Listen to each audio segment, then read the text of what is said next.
Romantic দৃশ্যে Shakib Khan serious থাকেন নাকি ডুবে যান, জানালেন ইদিকা পাল। ঈদে দেশের সব থেকে বেশি হলে প্রদর্শনী চলছে।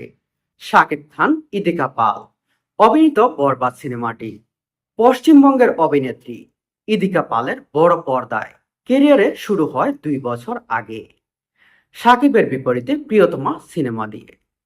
বরবাদ শাকিব খানের সঙ্গে ইদিকা পালের তৃতীয় সিনেমা। মাঝে গত বছরে দেবের বিপরীতে কাজ করেছেন খাদান সিনেমায়। ইদিকার 3টি সিনেমায় ব্যবসা সফল, পাশাপাশি তার অভিনয়ও প্রশংসিত হয়েছে বেশ। সম্প্রতি বাংলাদেশি একটি গণমাধ্যমে দেওয়া সাক্ষাৎকারে ইদিকা ঢাকায় সিনেমার সুপারস্টার শাকিব খানের কাজ করার অভিজ্ঞতা জানিয়ে শাকিব খানের সঙ্গে রোমাঞ্চের দৃশ্যে সিরিয়াস থাকেন নাকি ডুবে যান এমন প্রশ্নে কিছুটা লজ্জা পান অভিনেত্রী।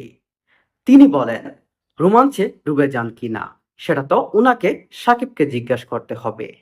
আমি তো উনাকে যতটুকু দেখেছি শান্তশিষ্ট একজন মানুষ আমার মনে হয়।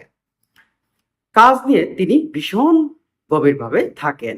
এছাড়াও শাকিব খান শুটিং সেটে খুব একটা হাসি ঠাট্টা করেন না, জানিয়ে এই অভিনেত্রী বলেন, তবে হ্যাঁ, যখন দেখব দেখবে সবাই খুব বেশি সিরিয়াস হয়ে যাচ্ছে বা সবাই খুব একটি সিরিয়াস মোড নিয়ে চলে গেছে, তখন উনি একটু চেষ্টা করেন হাসি ঠাট্টা করে পরিস্থিতিটা স্বাভাবিক